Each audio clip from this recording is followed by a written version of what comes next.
1945년 8월 15일 해방이 됐다. 창씨 개명, 강제 징병 등 고통스러운 일제의 지배 35년이 끝난 것이다. 따라서 그동안 일제의 민족을 팔아 조선 침략에 협력해 부귀영화를 누려온 친일파의 처단은 최우선 과제였다. 그것은 새로운 국가 건설에 반드시 거쳐가야 할 과정이었다. 친일파 처단은 거의 모든 정치 세력의 공약이었다. 김구의 임시정부는 귀국하기 전 48년 9월 3일 임시정부의 당면 정책을 발표했다. 이 당면 정책은 독립운동을 방해한 자와 매국노에 대하여는 공개적으로 엄중히 처분할 것을 선언하고 있다. 하지만 해방의 감격은 절망으로 바뀌고 있었다. 일본군의 빈 자리를 미국이 대신했다. 미국은 친일파의 청산을 원하지 않았다. 미국이 조선을 통치할 효과적인 방법, 그것은 현상유지였다. 조선의 실정을 잘 아는 훈련된 인력, 일제가 식민지 지배와 수탈을 위해 고용했던 친일 반민족 세력이 그들에게도 필요했던 것이다. 하지가 그런 얘기를 했어요. 과거에 일본을 위해서 일했던 사람이라면 우리 미국인을 위해서도 일해줄 수 있다라는 얘기를 했었거든요. 그건 다른 말로 하면은 한반도의 현상을 유지해야 될 뿐만 아니라, 그러니까 현상 타파를 원하지 않을 뿐만 아니라 미국의 이해관계를 적극적으로 비호하고 옹호해 줄 수 있는 세력이 필요했던 것이죠. 그래서 그런 연장선상에서 과거의 식민지 시대 통치기간에 근무했던 친일 관료나 경찰들을 그대로 유임시켜 나가는 정책을 취한 것이죠. 미국에게 해방된 조선의 민족 감정은 전혀 고려 대상이 아니었다. 처단의 대상이었던 일제하의 관료들과 경찰들은 미 군정의 정책에 따라 일제 때의 자리를 그대로 이어받거나 오히려 승진하기도 했다.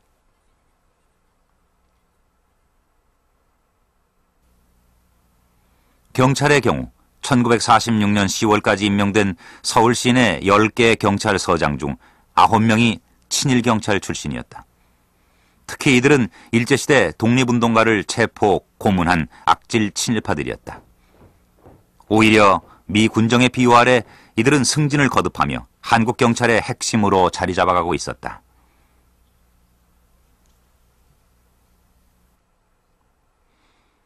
(1947년에) 간행된 수도경찰 발달사라는 책은 친일경찰이 해방된 조국에서 어느 지위까지 올랐는가를 보여준다.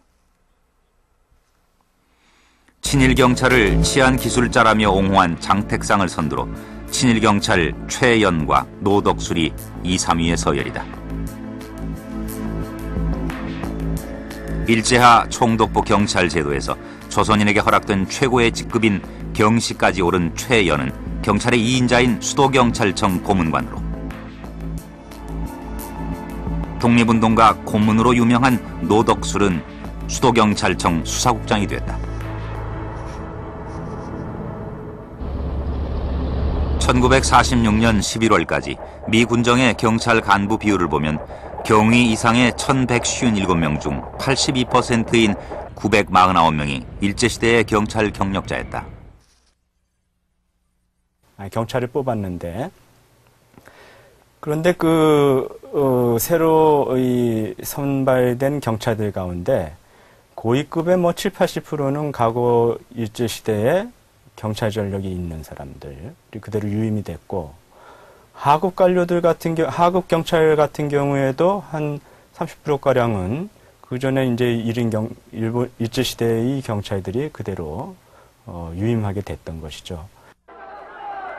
해방 직후 좌우익의 갈등 속에서 일부 독립운동가들이 이들 친일경찰에게 잡혀 고문당하는 일도 생겨났다.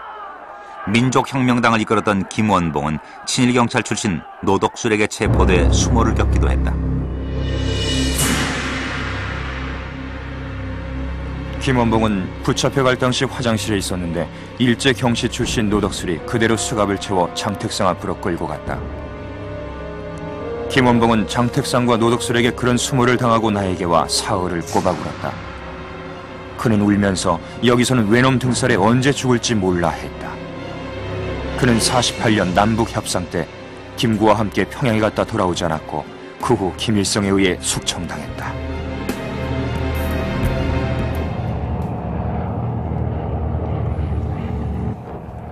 군대의 경우 일본군과 만주군에 복무했던 친일파들이 군의 요직을 완전히 장악했다. 만주군의 중좌 출신 원용덕은 국방경비대 총사령관에서 초대 헌병사령관이 되고,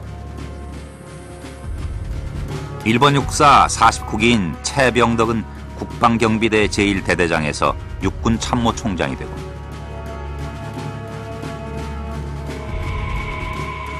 일제 경찰 출신인 전봉덕은 군인으로 변신해 헌병사령관이 되는 등 일제에 충성했던 이들이 해방공간에서 승승장구를 거듭했다. 우리 먼저 들어와 있던 일군 계통, 만군 계통, 주로 만군 계통, 일군 계통의 분들이 사관학교를 먼저 나와서 군을 장악했기 때문에 그러한 영향으로서 그 서름을 받아들다 있고, 저희들이 그 당시에 여러 가지 사회 분위기나 또 사회 인식이 광복군 하면은 비웃는 그런 사람도 있는 그런 시절이었기 때문에 군대에 와서 근무하면서도 광복군이라는 얘기를 못했습니다. 일본군 경력 앞에 광복군의 경력은 초라한 것이었다. 민족 정기는 설 자리를 잃었다. 청산 대상이어야 했던 친일 부역 세력들이 오히려 역으로 청산되지 않을 수 있었던 이유는 미군정이 오히려 그들을 요소에 등용을 했고, 더 나아가서는 그 당시 가장 중요한 무력적 기반인 군과 경찰이라는 것은 가장 강력한 무력 집단 아닙니까? 이 부분에 친일파들이 장악했다는 사실입니다. 자, 이렇게 되면서 결국 미군정 3년의 역사는 친일 청산의 역사가 아니라 일제 강점기에서 해방 이후로 넘어가는 과도기에서 친일파들이 다시 우리 사회의 권력의 중추부에 또는 요소요소에 다시 한번 기득권을 재장하게 나가는 과정으로 봐야 된다. 이승만의 움직임도 친일 청산과는 거리가 멀었다. 친일 청산은 정부 수립 후로 미루자는 것이었다. 이미 이승만은 오랜 해외 독립운동으로 부족한 국내의 기반을 메꾸기 위해 친일 세력을 선택하고 있었다.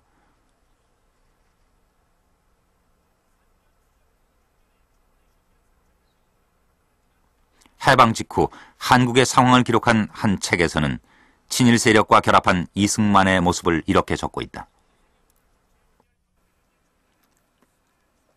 일제시대의 덕택으로 교육도 상당히 받았고 돈도 잘 얻어서 사회적으로나 경제적으로나 풍족한 생활을 하여던 그들이 갈 데가 어디 있으리요. 오직 시세만 살피고 있던 터에 이번 이승만 박사가 부르는 통솔론인 덮어놓고 뭉치라에 응하여 그 세력 진영으로 들어가게 된 것이다. 그들이 이승만 박사 진영에 들어가서 그들의 계획과 저력을 바치며 활약함으로써 그 세력이 지금 남조선 과도 정부나 기타 각 방면에 침입돼 민족 분열의 도화선이 되고 있다. 이미 해방 직후 그가 국내에 들어오면서부터 그런 친일 청산에 대해서는 대단히 미온적이고 오히려 반대하는 입장에 갖고 왔습니다. 즉, 현 시점에서는 친일 청산은 대한민국 수립 이후에 해야 된다고 이렇게 주장을 했죠. 그럼 막상 또 대한민국 수립되니까 지금은 경제가 우선이고 혼란을 막기 위해서는 친일 청산은 나중에 하자는 식으로 계속 미적거립니다. 그렇게 된 이유는 저는 이 이승만 대통령 자신이 친일 세력이 가장 많았던 한민당과 합작을 해서 대한민국 정부 수립하고 남한 단독 정부 수립으로 나아갔습니다. 그렇기 때문에 그것은 자기 친일 청산이라고 하는 것 자체는 자기 자신의 정치적 지원 세력들의 수적이 잘려나간다고 볼 수가 있겠죠.